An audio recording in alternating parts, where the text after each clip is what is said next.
శ్రీమద్భగవద్గీత. ఓం శ్రీకృష్ణ పరమాత్మనే నమః. 8వ అధ్యాయం అక్షర బ్రహ్మయోగంలోని 26వ శ్లోకం. శ్రీ భగవాన్ ఉవాచ శుక్లకృష్ణే గతి హ్యేతే జగతః శాశ్వతే మతే ఏకయా యాత్యనావృత్తిం అన్యయా వర్తతే పునః.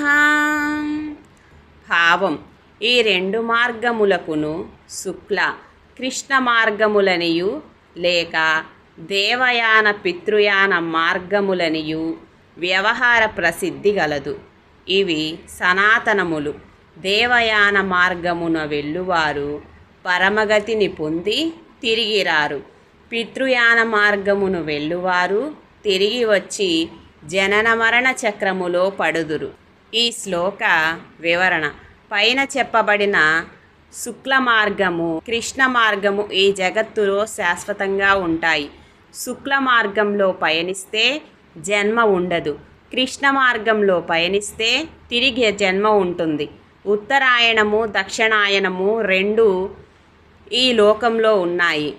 ఉత్తరాయణము 6 నెలలు, దక్షిణాయనము 6 నెలలు. ప్రతి ఆయనములోనూ ప్రతి నెలలోనూ శుక్లపక్షము కృష్ణపక్షము రెండు వస్తూ ఉంటాయి.